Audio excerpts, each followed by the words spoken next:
گوێگران و بیسەرانی ڕادیۆ دەنگیگە لە هەر شوێنی گوێبیستی منسڵاوتان لێبێ. من محەممەد بابانم، ئامادەکار و پێشوشکاری بەرنامی پرسیەم جارشمان تایبەتە بە کەسی سەر بنەماڵی بارزانی لە ئەمریکاوە لێکەوتەکانی ئەو پرسە بۆ قسەکردن لەسەر ئەم بابەتە میوانداری ڕۆژنامەنووس نێشن لەتیفمان کردووە. هەواڵ نەچیر بەخێربێ. زۆر سپاس. زۆر سپاس بۆ بەڕێزشان. سەرەتا گەر بە شێوێکی گشتی باسێک لەم کەیسە بکەین و هۆکاری تۆمارکردنی کەیسێکی وایە خۆ سکاڵایەکی ئاواوە سروشتی ئەم جۆرە سکاڵایە گەر سەرنجێکرد لەسەری هەبێ. سڵاو لە ئێوە لە بیسەران. لەڕاستیدا ئەم سکاڵایە یا با بڵێنم کەیسەی کە ماوەیەکی زۆرە ینی با بڵێن تیمێکی بەرفراون کاری لەسەرەکات، یەکێکە لەو کەیسانەی کە ئەتوانم بڵێم ئێزگار گرنگە لەم بارودۆخەیە، چونکە وەکو خودی تیمەکە باسی لێوەکە نزیک بە 2 ساڵ و نیو ئەبێت بەم کەیسەوە ماندوون و ئەوەی کە دیارە 12 پارێزەر و تیمێکی ئەمریکی و تیمێکی کوردی بەم سکاڵای هەستاون کە لە دەرخستەکەیە ینی نزیک بە 300 پەڕە ئەبێت و هەروەها لەناو ئەم کەیسەیە 52 کەس داوا کراون وەکو تۆمەتبار،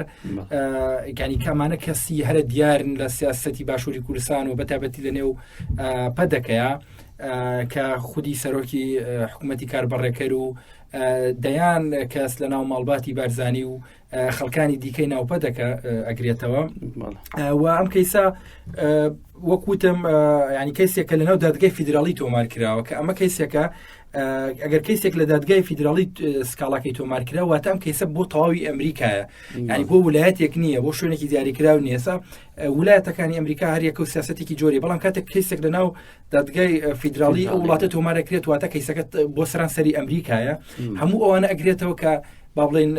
گرین کاردی ئەمریکیان جۆرێک پاسپۆرتی ئەمریکیان بەڕێگەیەکەیە ئەم سکاڵایان لەسەریان تۆمار کراوە و ئەوەشی زۆرتر گرنگە. ینی لەنا ئەم کەیسەیە یەک بابەتی دیاریکراو نییە، بابەتی کوشتن هەیە، بابەتی فڕاندن هەیە، بابەتی پارەسپیکردنەوە هەیە، بابەتی تێوەگلان لەگەڵ داعش، بازرگانی لەگەڵ داعش، هەروەها دەیان کەیسی دیکای جۆرا و جۆر لەم سکاڵایە با بڵێن لەنا ئەم سکاڵایە تۆمار کراوە. ئەمە هەوڵێکی گرنگە، ناڵێن ئەمە هەموو شتێکە، بەڵام بەڕاستی لێرەدا ئەوەی کە گرنگە ئەوەیە کە تۆ لەناو وڵاتێکی وەکو ئەمریکا ڕاستە هەمومان قسەمان لەسەر سیاسەتی ئەمریکا هەیە بەگشتی، بەڵام کاتێک ینی ئەمە هەوڵێکە بۆ ستۆپکردن بەو هەموو ئەتوانین لە دووکانە بڵێن بەرەڵای سیاسی، ئەتوانین بڵین چەتەی، ئەتوانین بڵین گەندەڵی، ینی نۆکەرایەتی ئەنواع شت. بۆیە ئەم سکاڵای بەڕاستی من بە سکاڵایەکی گرنگی ئەزانم پێم وایە ینی ئەگەر ینی هەوڵەکە جدیتر بێ و ینی ئەوەی کە لێرە و لێ کراوە لەناو دادگای فیدراڵیشە ئەو هەوڵە بەرەو پێش بڕات، پێم وایە دەرەنجامێکی باشی بێت. بەڵێ بێگومان باز لە چەند پرسیشی دیاریکراوەکەین لە نێوان کەیسەکانی ئەم سکاڵایە، بەڵام بە شێوەیەکی گشتی مە دەزانین ئەوەی هاوڵاتیانی باشووری کوردستان قوربانیکی گەورەی ئەو تاوانانەی دەستی بنەماڵی بارزانین و لە ئێستادا بۆ هاوڵاتیان گرنگە بۆ ئەم جۆرە کەیسانە، بەڵام ئەوەی لە چوارچەوەی یاخود شەڕی تایبەتە یاخودەوەی لە میدیاکان جا بە نەزانی بە یا بەزانایی بڵاو دەکرێتەوە بۆ گەیاندنی ئەم تۆمەتبارانە بە دادگای ئەمریکا. ئەڵێن لە ڕەنگەشتیشیوە هەرگیز ڕوونەدا، یاخود ئەڵێن بۆ نمونە هەر کەسێک تۆمەتێکی لەسەر ساق بۆتەوە لە شوێن و دادگای خۆی یاخود بەپێی دادگاکانی خۆی مامەڵەی لەگەڵاکرێت. هاوڵاتیانەوە ئەگەشتێکی وابێ لە هەرێمی کوردستان خۆمانزان دادگاکان هەری حیزبە، لەبەرەوە گەر ڕوونکردنەوەیەک هەبێ سەبارەت بەوەی کە چۆن دەکرێت ئەم کەسە یاخۆ ئەم تۆمەتبارانە بگەێنرێتە ئەمریکایە، هەر ئەمریکا خۆی دەتوانێت ئەم کەسایەتیانە لە باشووری کوردستان و بانگشتی دادگای نێودەوڵەتی یاخود دادگای فیدراڵی خۆی بکا بۆ لێپرسینەوە و محاکەمەکردنیان. خۆی بەداخەوە ئێمە ینی ئەزانین لە ماوەی ڕابردوودا ئەزممویەوەمانەیە کە دادگاکانی باشووری کوردستانە هەر بۆ خۆی بەگشتی ینی دادوەری لەناو هەرێمی کوردستانە لە ڕاستیات هیچ بەرهانی مەڕای بۆچوونی خۆمە هیچ نیەجگە لە بڵێن بارگایەکی حزبی یان مەقڕێکی لۆکاڵی حزبی، لەبەرەوەی کە ئێمە ئەزمونمان هەیە ینی لە ڕابردووە خودی سەرۆکی حکوومەت و سەرۆکی حکوومەتی کاربڕێکەکە کات ئێستا و خودی ینی کەسانی دەستەبژێری ناو بنەماڵی بەرزانی هەر کەسیان ویستی بێتە ڕۆژنامەنووسێکە سیاسیەک لە ڕێگەی ئەم دادگا حیزبیانەوە توانیوانە بە دادگای بگەن وە سزای بدەن واتە دادگاکانی باشووری کورسان نەک دادگایەک نین بۆ لێپرسینەوە لە گەندەڵکاران و لە بکوژان بەڵکو بووە بە هۆکارێک بۆ حرەمێک بۆ پاراستنی ئەوان ینی بەداخەوە بۆیە تو کاتێک بینی دادگایەکی سربەخۆت نییە دادگایەکت نییە کە حقوقی ئینسان بگەڕێتەوە بۆ ئینسانوە دادگایەکش نییە وەکو دادگای فیدراڵی عێراقیش هەلانی کەم کە دادگایەک شایانە توانین بڵێ سەر ڕای هەموو تێبینیە کە ئەین دادگایە بۆیە ناچارە بیتەوە ینی ناچارەبی پەنا بۆ وڵات و وڵاتانی دیکە بەریەوانی کە ینی ئەم بەتایبەتی ئەومان بیر نەچێت لە ناوم کەیسەیە ینی ئەوەشی بە بەشێکی بەم سکاڵاستەوە خەڵکانی کوردین خەڵکانی ئەمریکی ینی خەڵکی کەسی تایە لە ناو ڕاپۆرتیا دراوە هاوڵاتی ئەمریکی بۆ لە دەڤەری بارزان کوژراوە ینی حەقی خۆشیانە ینی سکاڵاکە بۆ شێوازە بەڵام ئەوەی کە پەیوەستە بە تیمە کوردیەوە پێوەستە بۆوانی کە سکاڵایان کردووە بەشێکی پەیوەندی بەوە هەیە دادگاکانی هەرێمی کورسان نەک دادگایەکی سەربەخۆنین بەڵکو وەکو شکڵ هەر لە دادگا ناچن یعنی ئەم دادگانە بوون بە شوێنی لێپرسینەوە لە ڕۆژنامەنووس لە چالاکوان لە خەڵکانی ئازادی خواز لە خەڵکانەکە دێنە سەرجادە ینی ئەو دادگایە ڕۆژنامەنووس لەسەر نووسین بە 4 ساڵ زیندانی سزا ئەدات بەڵام بەرپرسەیە بازرگانی لەگەڵ داعش کردووە خەڵکی تیرۆر کردووە خەڵکی ڕفاندووە ینی دەستڕێژی لەسەر خەڵک کردووە مناڵی بەرپرسەیە خەڵکی کوشتووە تۆ بینیم دادگانێک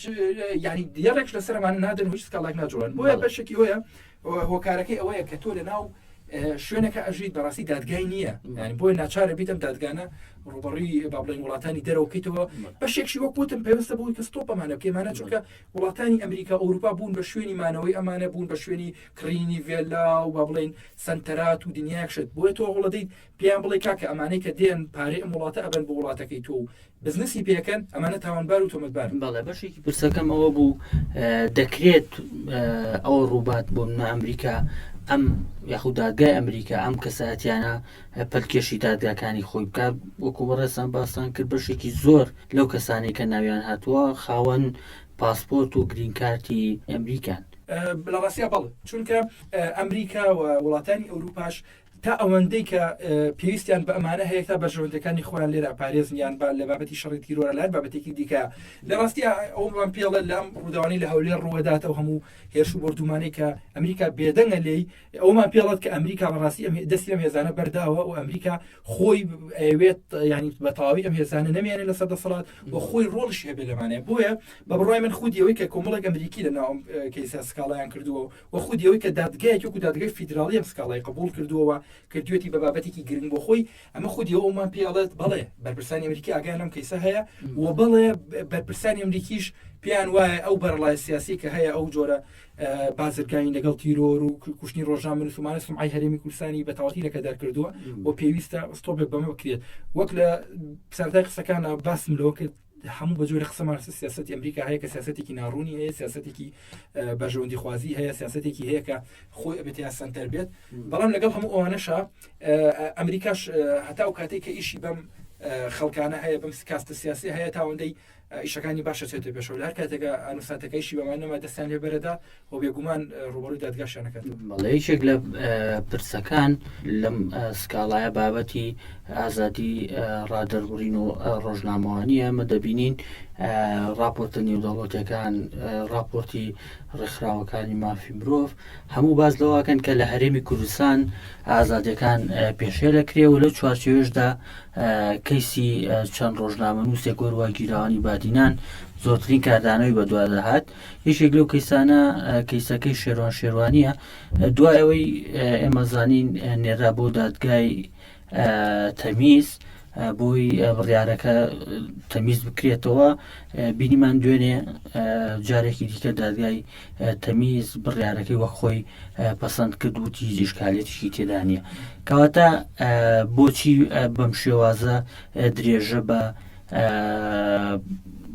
قەتیسکردنی یا خۆکەبکردنی ئازادەکان دەبنیمە دەزانی کە ئەوان لەسەر بەشێکی لەو کەیسە لە دادگای نێودەوڵەتی سکاڵایان لەسەر تۆمات کراوە خۆی بەحقەت ینی ئەوە گرفتەکە هەر لەوایە وەکوتم ینی ئێمە ینی هیچ دادگایەکمان نییە کە لە شکڵی لە مەژموعی ینی لە دادگا بچێت ئەمەی پێوەستە بە کەیسی گیرەوانی بادینانەوە ینی ئەم کەیسە زۆر ناڕوونە کەیسێکە کە ینی بە درێژایی تەمەنی کابینەکانی کابینێک لە دوایەکەکانی خودی نێچی جوان بەرزانی و مەسرور بەرزانی هەمیشە ینی هەوڵێکە بۆ لە بادینانەوە جۆرێک ینی نەخشونمای ئازادی بکرێت دەنگێکی ئازاد لەوێ هەبوو بێت چاپەمەنێکی ئازاد لەوێ هەبوو بێت بەڵام بەڕاستی هەوڵی گەورەی ئەم کابینێ بەتایبەت ئەم کابینە بەسەرچۆی ئێستای مەسرور بەرزانی ئەوە بووە بە هەر ڕێگەیەک بێت دادگا بەکاربێنێت پۆلیس بەکاربێنێت ئاسایش بەکاربێنێت بۆ نەهێشتنی ئەو ویستە ئازادە لە دەوری بادینانایە بۆیە ئەبینیت ینی ئەمەی کە ڕوو ئەدات ئەمە بە فەرمانی بە قەڵەمی مەسرور بەرزانی ئەمە تەمیزەکرێتەوە چونکە ینی بەڕاستی وەک گوتم هیچ دادگایەک نییە لە هەرێمی کوردستاندا جورئەتی ئەوەی هەبێت یەک سکاڵا لەسەر بەرپرسێکی پەدەکە لەسەر مەسرور بەرزانی لەسەر یەک کەسی بەسیتی ناو بنەماڵی بەرزانی بجوڵێنێت لەبەرەوەی کە دادگاکان هەمووی ئەو با بڵێن دادوەرانە خۆیان دانێن هەموو پشتی حزبین هەموو کەسانی ناو ینی نزیک لە ماڵباتی بەرزانی و نزیک لە پەدەکەن بۆیە بەڕاستی من ئەوە بۆ من سەرنجڕاکێش نییە ینی وە شتێکی نوێ نییە لە پێم وایە هەنی هەمووش بۆ من چاوەڕوان کراوە بوو چکە هیچ دادگایەک جورئەتی نییە شتێک بڵێت لەوەی کە مەسرور بەرزانی ئەوێت مەسرور بەرزانی لە بیدایەتی کەیسەکە لە کەسی گیرەوانی بادینانە بەبێ ئەوەی کەم کەیسە هیچ ڕێکارێکی دادگایی بگرێتە بەر لە کۆنگرێکی ڕۆژنامەنووسی وتی ئەمانە سیخوڕ و بەکرێ گیراون بۆیە هەر ئەمە بەسە بۆ ئەوەی کە هیچ دادوەرێک جورئەت نەکا و قسەی مەسرور بەرزانی بشکێنێتەوە چونکە ئەگەر دادگاکە شتێکی وت بە دەرەوەی مەسرور بەرزانی سبەی ئەم دادوەرە فەسڵەکرێ و سبەی تۆمەتی دەدرێتە پاڵ و سبەی هەر شتێک پێیان داش بێ پێکەن وەکو دایان نمونەمان هەیە ینی هەر دوور نەڕۆین کەسێک ناوەکەیم لە یادنەماوە ئێستا بەرپرسی گومرەکی برایم خەلیل بوو یەک جار لە سەر تەلەڤیزیۆن بەس وتی داهاتی برایم خەلیل ناشەفافە ئەیتی دادگای دەستی پێکرد چەند ساڵ حکم درا ینی ئەمە پرۆسەیەکە ئەمانە ئەزمونمان هەیە لەگەڵ ئەمەیە هیچ دادوەرێک نییە لە ناو دادگاکانی هەولێر و بادینانە بتوانێت شتێکی بەغێرە زەوەی کە مەسرور بەرزانی وتوێتی بێڵێتەوە بە چاوەڕوانکراوە بوو ئەم کەڕوودە بەڵێژێکی دیکە لە کەیسەکان پەیوەستە بە خستنە مەترسی بە ژۆندەکانی ئەمریکا یەکێک لەو بابەتانە بابەتی تیرۆر و بازرگانیکردنە لەگەڵ ڕێکخراوە ئەڵقاعیدا و لەگەڵ چەتەکانی داعش پێ دوایە ئەمریکا هەروە بە ئاسانی لەم مافەی خۆی خۆش بێت کە بەرژۆندەکانی بوون لەژێر دەستی پادی دیموکراتی کوردستان پەدەکە خراپێتە ژێر مەترسی بێگومان ئەوە جۆرێک تەسفی حسابی شەخۆی بۆ دیوەشا بیگرین چونکە ئەمەزانی لە ماوەی ڕابردووە خودی ماڵباتی بەرزانی لەگەڵ تورکیا و لەگەڵ داعشە و لەگەڵ تەنانەت هەندێک کات لەگەڵ وڵاتانی وەکو ئیسرائیلیشە بازرگانی ژێربەژێر و نایاساییان هەبووە و ئەمە بەرپرسانی ئەمریکی بەباشی ئاگاداریان بابەتەن لەبەرەوەی کە یەکێک لەو کەسانێکی کە بمەوەی دوایە کاری لێکردووە لەناو ئەم سکاڵایەشان نییە و ڕەنگە سکاڵای داهاتووتری بە دووادابێت خودی مایکل ڕۆبنەکە زۆر بەوردی ئەوی خستۆتە ڕووکە بنەماڵی بەرزانی و خودی منسوور بارزانی و خودی مەسرور بارزانی ئەمانە بازرگانی نەوتیان لەگەڵ داعش هەبووە و تەنانەت ئەو نەخشێوەشی باس کردووە کە لە کۆ نەوتەکان لە عینزالە و گواستراونەتەوە بۆ باڵێن ژێردەستی داعش و ئەوان هۆکارێک بوون بۆ ئەوەی کە داعش بتوانێت ئەو هەموو ماوە زۆرە درێژە بە تەمەنی خۆی بدا لە مووسڵ و ڕەبیعە و ئەو ناوچانی دیکە واتە ئەمریکا بێگومان ئاگەی لەم بابەتە هەیەەوە خودی بەرپرسانی ئەمریکی خۆشیان لەناو ئەم بابەتیان ئەزانی کاک محەممەد ئێمە ئەومان لەبیر نەچێت ئەم کەیسە نزیک بە 5,000 سکاڵەکەری هەیە کە بە ناوی هەندێکی زۆرە ناویان نەهاتووە و بە ناوی با بڵێن یەک ناوێکی دیاریکراوە هاتووە لەبەرەوە بۆ کە بەشێکش لەناو ئەم کەیسەکە وەکوتم هاوڵاتیان و بەرپرسانی ئەمریکین کەیسەکە هەیە ینی داوا لە هاوڵاتیان کراوە گەرە توانێت تانەیەکی توانێت زیاتی کاتوە ڕاستە کراوەیە کەیسەکە هێشتا واتە ئەم کەیسە خاوەنددارێتێکی بەرچاوەکرێت و کەیسێکە ئەتوانم بڵێم لە ئاستی نخبەی ئەمریکی ئاگایان لەم کەیسە هەیە لەبەر ئەوەی کە وەک گوتم ئەمە بەشێکی پێوەستە بە کوردستانەوە کە هەندێک چالاکوانی دیار دەوریان هەبووتە و بەشێکش ئەمریکا بۆی ئەمریکا بە باوەڕی من ینی ئەو کاتە جۆرێک لە خۆشببوونی نییە بەرامبەر و کەسانی کە هۆکار بوون بۆ کوشتنی هاوڵاتیانی ئەمریکیان هۆکار بوون بۆ با بڵێن ئەوەی کە سوپای ئەمریکا لە عێراق و لە هەرێمی کوردستاندا ڕوبەڕووی با بڵێن ئەستەنگی بێتەوە بۆیە بڕای من ئەو بابەتە بۆ ئەمریکا و بۆ بەرپرسانی ئەمریکی بابەتێکە کە بڕاوەتەوە بەرپرسانی کوردی بۆ ئەوان ئێستا وەکو جۆرێک تۆمەتبارن هەتا ئەوەندەی و کەیسانی ئاسە ساخەبێتەوە. بەڵێ پێویست بە هەر بە هاوڵاتیانی باشوور پرسێکی دیکە بابەتی جینۆسایدی ئێزدیەکانە. ئێمە دەزانین لە تەواوی جیهان کار بۆ بە جینۆساید ناساندنی کەیسی شنگالەکان یاخود ئێزدیەکان دەکرێت، بەڵام لەم سکاڵایە پەدەکە وەک تۆمەتبارێکی سەرەکی یاخود هاوکاری تۆمەتبار سەرەکیەکە کە چەتەکانی داعشە تۆمەتبار کراون بە جینۆسایدی گەلی کورد. ئەمە بابەتە یاسایەکەی واز لێ بێنە، بەڵام پەیوەست بە لایەنی نەتەوایەتی یاخود نیشتیمانی کە ئێزدیەکانی مەزانین کە بەشێکی یاخود گەلێکی دانەبراون لە گەلی کورد دەزانین کە ئەم تاوانە گەوریان بەرامبەر کراوە. لەمەیاندا بێ پەدەکە وەڵامی چی بێ بۆم پرس. ڕاستی خۆی گەلی ئێزیدەکان خۆیان وەڵامێکی زۆر ڕوونی پەتەکانداوە و بەو هەوڵانەی کە لە ئەوروپاوە دران شکاڵانش بەشێکیان سکاڵیان تۆمار کرد لەسەر چەکدارانی پەدەکە لەو کاتێکە بەجێیان هێشتون و بەشێکشیان هەر لە ڕووی لە سنوورەکانی دەنگدان و سزای وێزەیاندا ئێمە بینین کە دەنگی پەدەکە لە ناو سنووری نینەوە و مووسڵ و شنگالە چۆن دابەزیوە و ینی بە جۆرێک لە سەدا 50 ئەتوان بڵم بە زیاتر دابەزیوە. ئەمە جۆرێکە وەڵامگۆیە، وەڵامگۆی گەلی ئێزیدەکانە بۆ ئەو خیانەتی کە پەدەکە لەوانی کرد و بێگومان ئەو کەسانی کە باسمان کرد کاک محەممەدەم 5,000 کەسە بەشێکی زۆری ئێزیدەکانشی تێدایە، ئەوان شاوکار بوون و ئەوانش بەڵگەی ڕوونی ئەخسۆتە ینی بەشێک لەو سکاڵانەی کە تۆمار کراون و ناوی پەدەکە لکێن ناوی بەرپرسانی پەدەکە لکێنراوە بە داعشەوە، بەشێکی ئێزیدەکان ڕۆڵیان هەبووە بۆ بەڵگەی ڕوون و قاتعی خسۆتە ڕووکە پەدەکە هۆکار بۆ کەوتنی شەگال و بۆ گرتنی ئەو هەموو با بڵێن دایکان و ژنانی ئێزیدی و بۆ دەست چەتەکانی داعش. بۆیە ئەمە ینی ئەتوانم بڵێم گەلی ئێزیدی ئەوەی لە بەرچاوە پەدەکە چی بەرامبەر بەوان کردووە و بێگومان گەلی ئێزیدی ئەوەشی لە بەرچاوە کێکیە بەهانای ئەوانەوە چووە. بۆیە وەکوتم بە دوو شێواز هەم لەم سکاڵایە هەم لە ڕێی دەنگدانەوە هەم لە ڕێی ئەو هەموو ڕۆشن بیرانیان کە لە دەرەوە بەهۆی هێرشەکانی چەتەکانی داعشەوە چوونەتە دەرەوە لێو هۆڵانەی خسۆ دەکەن ڕەوانش بێگومان بۆ ئەم بابەتە. ئێمە وەک دەزانین لەم سکاڵایە و بەڕێزشان باسان کرد نزیکەی زیاتر لە 300 پەڕەیە، بەڵام ئەوەی کە کەیسەکەی بە کراوەی هێشتۆ ئەوەیە کە هاوڵاتیان بەردەوام هەتاوەکو ڕۆژی دادگاییکردنەکە کە دیاری ئەکرێت دەتوانن نزیکەی 5,000 سکاڵا تا 5,000 سکاڵای دیکە وەرەگرن دادگای فیدرالی ئەمریکا. ئێمە چۆن بتوانین یاخود هاوڵاتیان چۆن بتوانن ئەوەی کە لە باشووری کوردستان لە دادگاکان ناتوانن داوای مافی خۆیان بکەن تا چەند ئەمە دەرفەتێکە بۆی هاوڵاتیان لە ڕێگەی ئەم کەیسەوە بێوێت داوای مافەکانی خۆی بکە یاخود ئەو تاوانانەی کە بەرامبەریان کراوە بتوانین لە ڕێگەی ئەم کەیسەوە تاوانباران بەسدا بکەین. لە ڕاستیە پرسیارێکی گرنگە ئەمە لەبەرەوەی کە خەڵکانێکی زۆر لەوانەیە لە باشووری کوردستان بیانەوێت ینی ئەوان لە ئەمریکانین، ینی ئەو ڕێکارانە چۆن دەتوانەوە بکەن. بەشێکی ئەوەی کە بەم کەیسە سێ بابەتە وەکوتم تیمێکی ئەمریکیە، تیمێکی کوردیە و خودی چالاکوانان کە بەڵێ سکاڵاکەرەکە خودی بەڕێزمەکی ئامێدیە. ئەمانە ئەوەی هەر هاوڵاتێک لە باشووری کوردستان بەڵگەی لەسەر با بڵێن پێم وا بێت نزیک بە 52 بەرپرسی دیار و نزیکی 66 کەسی لە خوار لەوانتر داواکراون بە نزیکی 25 تۆمەتی یاسایی، واتە 25 تۆمەتی یاسایی هەیە لەناو ئەم بابەتەیە، یەک بابەتی جیاواز نییە، واتە پارێزبیکردنەوەیە، کوشتنە، تۆڵخاندنە، فڕاندنە، هەر هاوڵاتیەک بەڵگەی لەسەر هەرێکێک لەو بابەتانە هەیە و هەر بابەتێکی دیکە ئەتوانێت لە ڕێگەی ئیمێلەوە خودی مەکی ئامێدیان خودی ئەو تیمەی کە پارێزەرن و ناویان هەیە ئەو تیمە ئاگادار بکاتەوە لەوەی کە بۆکو سکاڵاکەر بێت. ئەو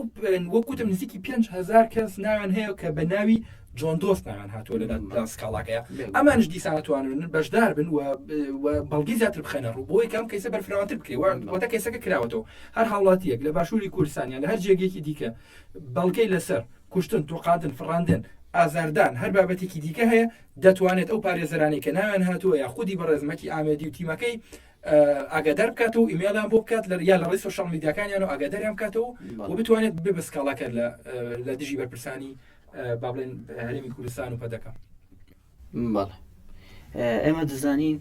هەر لە چوارچێوەی ئەم کیسەیە جیاواز لە بابەتی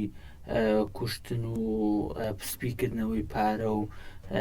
پرسەکانی دیکە بێگومان لەو چوارچێوێشدا ئێمە دەبینین لە ئێستادا لە دوای فشارەکانی یاخود ئەو گەمارویانی کە ئەمریکا خسووتی سەر بەژەوندەکانی ئێران لە عێراق بە تایبەت لە پرسی هەناردەکردنی دۆلارە لە کەیسەکەیە ئەو بابەتشی تایە کە خودی پەدەکە لە ڕێگای بانقەکە نیاوە هۆکارێک بۆ هەناردەکردنی دۆلاری کاش وەمە دەزانین ئەم ڕەفتارەیە خۆ ئەم هەنگاوی پەدەکە بەشێکی ئەوەیە کە لە عێراق نرخی دۆلار بە شێوێکی بەرچاو بەرز بۆ تۆ بەرامبەر بە دیناری عێراقی و لە چوارچێوەی هەر ئەم کەیسەوە لە دوای ئەم هەنگاوی هێرشەکانی بۆنمە ئێران لە ناوچەکە ئەمە دەزانین ئەمریکا چەند بانقێکی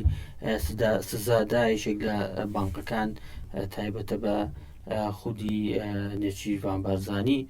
ینی کەواتە لە پرسی سپیکردنەوەی پارە و هەناردەکردنی دۆلاریشا ئێمە دەزانین ئەمریکاڵێمە هیچ سازژ لەسەر ئەو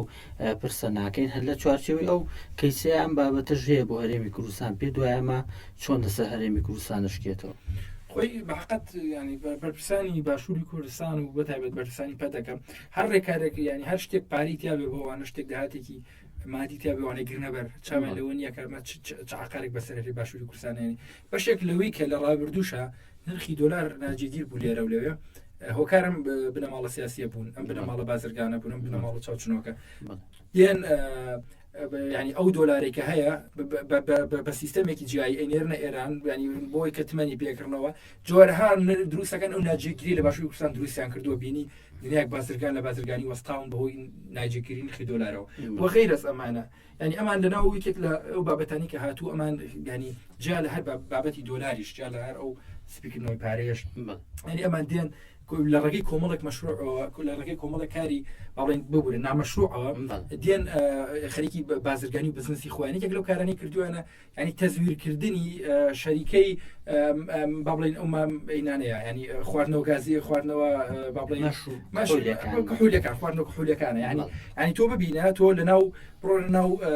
مێژویان بنەماڵی خوان بە بنەماڵێکی ئاین پەروەر و بنەماڵەیەکی با بڵێن خاوەن تاریقەت و ئەوە ئەزانن بەڵام بینیت ئەمانە بازرگانی بە کحولەوەکەن بازرگانی بە دەرمانەکەن بازرگانی بە لەگەڵ داعشەکەن ینی دەیان تاوانەکەن کە لەناو خودی ئاینیشان جێگەی نابێتەوە بۆیان بنەماڵەیە و وەکوتم بنەماڵەیەکن جگە لە کاری بزنس و جگە لە کاری نۆکەراتی بۆ مانەوەی خۆیان بەڕاستی هیچی دیکەیان ناکەن شتێکی دیکە ناکەن بە خزمەت بە خەڵکە لە هەموو شتانە شایکەن ئەوی کە زەرمەندە خەڵکی باشووری کوردستانە بێگومان بەڵێ جیاواز لەو کارەقێ زەونانەی کە لە چوارچێوەی ئەم کەیسەیە ئێمە دەبینین بنەماڵی بارزانی و پەدەکە بە تایبەت چەند کەسایەتیشی ناو بنەماڵی بارزانی بە تەواوەتی تەسلیم بوون بە دەوڵەتی دایکەری تورک و لە کاتێکدا هێرشەکان بەردەوامە لە هەرێمەکانی پاراستنی مەدیا پەدەکە زیاتر ئەچێتە پێشەوە لە هاوکاریکردنی تورکیا لە ئێستادا دۆخی هێرشەکان و پەیوەندیەکانی نێوان پەدەکە و دەوڵەتی دایکەری تورک چییە و لەو دواتیش باس لە سەردانەکەی دوێنەی یەشارگولەر دەکەین بۆ هەرێمی کوردستان و کۆبوونەوە لەگەڵ مەسروور بارزانی و نێچیروان بارزانی بەحقەت دەوڵەتی تورکیا ینی ماوەیەکی زۆرە ئەمە زانی ماوەیەکی درێژە هەوڵی داگیرکاریەدات لە باشووری کوردستانە و ینی ئەم هەوڵەشی ئەوێت یەکانگیر بێ لەگەڵ حکوومەتی عێراقی و لەگەڵ بەرپرسانی پەدەکە بەرپرسانی پەدەکە لە ماوەی ڕابردووە ینی لە ڕێگەی دنیای کارەوە ڕێگە خۆشکای بۆ سوپا داگیرکارە کردووە ینی لە ئەو هەرێمەکانی بادینانە ینی لەک بابەتی یەک باڵێن ڕوبەری گەورەیە هاتوون پێشی سوپای تورک کەوتون و شەڕی گەریلاکەن و هێزیان بۆ سوپای تورک ئاسانکاری کردو باڵای کوردستان لە ماوەی ڕابردووە لە ڕێگەی دیمەنەکانەوەمان بینیوە بەڵام ئەوەی کە ئەم لەم هەوڵە دوایە و لەم بابەتی سەردانی بەرپرسانی با بڵێن هەواڵگیری تورکیا و بەرپرسانی سیاسی تورکیا بۆ عێراقوانە بابەتێکە دوولایەنە بابەتێکیانەوەیە کە نەوێت عێراقش ڕاکێشنە ناو ئەم بابەتەوە لەبەرەوەی کە بەرپرسانی عێراقی لە ماوەی ڕابردووە چەندین جارەوەیان وتووە کە ئێمە شەڕی گەریلا ناکەین و ئەوە گەریلا با بڵێن حەقی خۆیەتی لەناو با بڵێن خاکی باشووری کوردستانە هەیە ئەوان هەوڵی جدیان لەسەر ئەمەیە و ئەوەندەی من ئاگادارم ینی بابەتێکیان ئامادە کردووە ڕەشنووسێکە کە ئەوەی کە گەر حکوومەتی عێراقی پابەت نەبوو بەم بابڵێن بابەت نەبوو بەم ڕێکارانەوەی کردنە بەر کە خۆی لە ڕاشتەر گەریلا بینێتەوە ئەوان سزای دارایی حکوومەتی عێراقی بدەن بابەتی پرسی ئاویش هەیە بێگومان پرسی ئاوشێت و بەشێکی دیاریشی ئەوەیە کە هەڵبژاردن ئەگوزارێت لە تورکیا ئێمە زانین کە حکوومەتەکەی ئاکەپ هەر کاتێککە نزیک هەڵبژاردن نەبێتەوە ینی بۆ ئەوەی کە دووبارە ئەو دەنگانی لە دەستی داوە بهێنێتەوە و بەتایبەتەوەمان بیر نەچێت لە هەڵبژاردن ڕابردووە خودی شارەوانی گەورەی ئەنقەرە و ئەستەمبوڵی دۆڕاندووە و ئێستا ڕکابەرێکی بەهێزەکە بۆی کە هاوپەیمانەتی کردووە بۆی کە ئەو شارانە باڵین شارەوانی گەورە شاریوانە بێتەوە بۆیە ئەبینیت ئەمە وەکو هەوڵێکە بینێت ینی بۆ برنەوەی دەنگەکانی ئەو دوو شارە ئەگینا ینی لە ڕابردوو ئەمە زانی کەم هەوڵانە هەوڵی نەزۆک بوون ئەمە سەردارانە بۆ حکوومەتی عێراقی سەردانێک نەبوون کە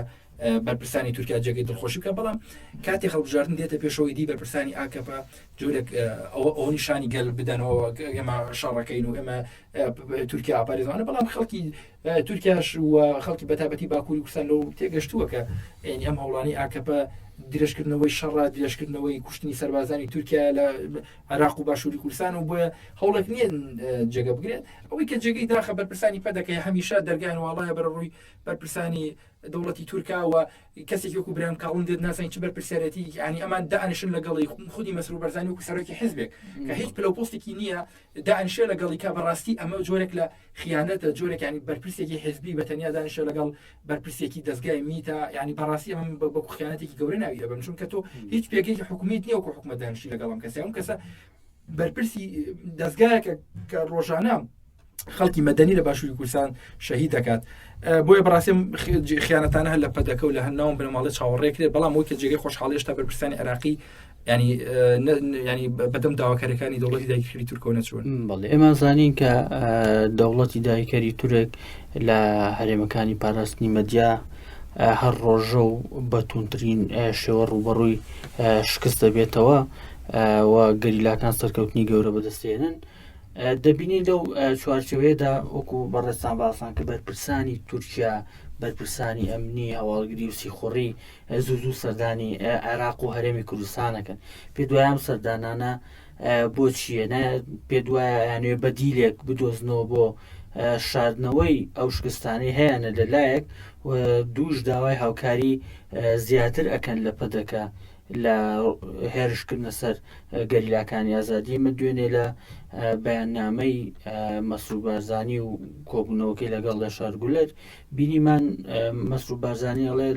لەسەر چەند پرسێک گەیشتوونێتە ڕێکەوتن کە یەکێک لە پرسەکان هەماهەنگی و جەخکردنەوەی لە هەماهەنگی و هاوکاری زیاتر لە بەناو سەقامگیرکردنی هەرێمی کوردستان و سنوورەکانیان لەگەڵ تورکیا ئەم هەنگاوانەی تورکیا چیمان پێڵە لە ڕاستی ئەو کاتیکە لە پەرلەمانی تورکیاوە ینی درێژکردنەوەی کاتی مانەوەی هێزەکانیانی ینی ئەو بکە خوا ناوێنین مانەوەی هێزەکان بەڵام بەڕاستی پرۆسی داگیرکاری درێژکرایەوە لەناو پەرلەمانی تورکیا لەو کاتەوە هەوڵێکی چڕ هەبووە بۆی کە وەک لە بەشی یەکەمی قسەکانە باسم کرد ینی بەرپرسان عێراقیش بگلێن ئەوەی کە پەیوەستە بە خودی مەسرور بەرزانی و خودی پەدەکەون لە ڕاستیدا ینی ئەوەی کە تورکیا ئەوێتەوەیە کە لە ڕێگەی پەرلەمانی باشووری کوردستانەوە لە ڕێگەی یاساوە کارە بکات بەڵام ئەوەی کە جێگەی خۆشحاڵی حیزبەکانی دیکە هیچیان نەچوونەتە ژێرباری و داواکاری وچکە لە پەدەکە ماوەیەکی زۆر هەوڵی ئەوە دات کە پەرلەمانش بێنێتە ناو ئەم پرۆسی داگیرکاری تورکیاوە و خودی سەرۆکایەتەکانیش بێنێت ئەوەی کە هەیە ینی ئەو قسانی کە جەنابەت باست کرد خودی مەسرور بەرزانی سەرۆکی کاربڕەکە ئەوەیە کە ئەمانە بەناڕاستەوە خۆ شتانەوە نەگینە ئەوان بزەبت باسەکە لەوەیەکە مانەوەی تورکیا و داگیرکاری وەگرنەبەری ڕێکارێکە بۆی کە پەدەکە شەڕی گەریلا بکەوە شەڕێکی ناخۆ دروست بێ یعنی لە ڕابردووە گەریلاکان و خودی هەواڵان ئەویان باس کردووە کە ئێمە شەڕی ناخۆ ناکەین ئێمە دژی شەڕی کورد بە کوردین ئێمە نامانێ شەڕ بکەین بەڵام بەڕاستی هەموو هەوڵی پەدەکە لە هەموو هەوڵ و هەموو نقطە و هەموو بڕیارێکی بەدەکەەوە بۆیە گەریلا بخسێنێتە ناو شەڕ بە گەریلا بکات ئەمە ویستێکی داگیرکاری تورکیایە بۆ ئەوەی کە دوایی ئەو هێز بێنێتەوە درێژە بەو سەڵتەنەتی عوسمانیە بداکە ئێوە زنی بکاتەوە ئێوە هەموو ڕێگارێ بگرێتە بەر بۆ ئەم مەبەستە پەدەکە کەوتۆتە ناوی داوی ئەوە کەوتۆتە ناو ئەم یاریەوە و بە جۆرێک هەموو هۆڵی دەوڵەتی داگیرکاری تورک و پەدەکە ئەوەیە کە شەڕێکی کورد بە کورد لەم ناوچێ ڕوو بدات و بۆ شایەکی ئەمنی گەورە دروست بێت کە دەوڵەتی تورکیا بە تەواوی هێزەکەی خۆی بێت و ئەو شوێنەی کە ئەو ناوی ئەنێ ویلایەتی مووسڵ بیگەڕێنێتەوە سەر ئەو شوێنەی کە خۆی ئەوێت بەڵام بەڕاستی ئەمە هەتا و کاتێکە گەریلاکانی ئازادی هەبن و هەتا و کاتێکە ئەو هێزە وڵات پارێزە هەبێت هەتا و کاتێکە گەلێکی بەرخۆدەری بەو شێوازەمان هەبێت تا و کاتێکە خەڵکانی ئازادی خواز و نیشتیمان پەرۆرێکمان هەبێت کە سکاڵا دژی ئەمانە تۆمەرکە بە بڕای منە ویستەی کات ناگات بەڵێگەر دوا پرسم بکەم ئێمە دەزانین هەر لە چوارچێوی شکستەکانی دەوڵەتی تورک هەر کات لە هەرێمەکانی پاراستنی مەدیا شکست دەیەنێت پەلاماری چەند شوێنێکی دیکادا یەکێک لە ناوچانە هەم شنگالە هەم مەخمورە و دوجاریش لە ماوەی 2 ساڵی ڕابردوودا دەستی بردۆ بۆ تیرۆرکردنی وڵات پارێزان ئێمە دەبین هەر لە کۆبوونەوەکەی دوێنەی مەسروو بارزانی لەگەڵ یەشار گولەر مەسروو بارزانی ئەڵێ ئێمە ڕێکەوتنمان کردووە لەسەر جێبەجێکردنی ئەو ڕێکەوتنی کە پێش لەسەر شنگال کراوە پێ دوان نییە ئەمە دەرخەری ئەو شکستە گەورەیە بێ کە تورکیا ڕوبەڕووی بۆ تۆ یاخود دەوڵەتی دایکەری تورک ڕوبەڕووی بۆ تۆ جارێکی دیکە هێرش بکاتەوە سەر گەلی شنگال بۆچی بە تایبەت لە ئێستادا جەختکردنەوە لە ڕێکەوتنی شنگالەکەنەوە لە ڕاستیا خۆت وتت باست کرد ئەو شکستێک کە سوپای داگیرکاری تور لە چیاکان و لە هەرمەکانی پاراستنی میدا ڕوبەڕووی بووەوە شکستێک بۆ چاوەڕوان نەکراوە بۆ بۆی خۆ بە تایبەتی لەو ئۆپراسیۆنی شۆڕژگەری شەید هەڵمەت شاهین و ئۆپراسیۆنێک لە دوایەکانە ئەویان دەرخست کە ئەوە سوپای تورک نیە بتوانێت لە چیاکان بمێنێتەوە قودرەتی ئەوەی نەشەڕیگەری لا بکە بۆیە بینیت کە سوپای داگیرکاری تور خەوڵەکەی گۆڕیوە هەوڵەکەی بۆ گۆڕیوەکە لەو شوێنانەی کە خەڵکانی ئازادی خوازن خەڵکانێکن کە سەریان بۆ داگیرکاری شۆڕ نەکردو خەڵکانێکن کە بەرخۆدانەکەن دژی داگیرکاری بێت ئەو شوێنە مەدەنیانە بکاتە ئاماج بۆیە بینی لەو چوارچێوەیە دوێنێ بابڵین بردومانی باشووری کردووە بردومانی شنگالەکە بردومانی هەرمەکانی پاراستنی مەدیاکە بردومانێکی بەردەوامی ڕۆژاوی کوردستانەکە هەموو هەوڵانە بۆ یەکەم ئەو شکستانی پەردەپۆشکات چووکە گوتمان کاک محەممەد هەڵبژاردننی لە پێش ئەو ناچارە شتێک بڵێتەوە بۆی کە خەڵکانێکی فاشیزم و خەڵکانێکی وەکو ماهاپە و ئەو خەڵکە ڕێگەز پەرستانە لە خۆی نزیک بکاتەوە و هاوپەیمانەتی بۆ بکەن و دەنگی بۆ کۆکەنەوە بۆی کە ئەو شکستەی کە لە هەڵبژاردننی پێشوە ڕوویدا قەرەوی بکاتەوە بە باڕی منەوە هەوڵان لەوە سەر چاوەگرێکە و شکستێکی گەورەشیەوە بەرامبەر بە گەریلا و ئیمکانی نییە بتوانێت شەڕی گەریلا بکات ئەم سوپا داگیرکارە بۆی ئەبینی لە شوێنە مەدەنیانەدا نێچێت لە تیڤ ڕۆژنامەنووس دووبارە سپاس بۆ ئامادەبوون زۆر سپاس بۆ بەڵێ بەڕێزان زۆر سپاس بۆ هێشتا و ئێستا بیسەر مابوون تا پرسێکی دیکە ئاسوودە بن.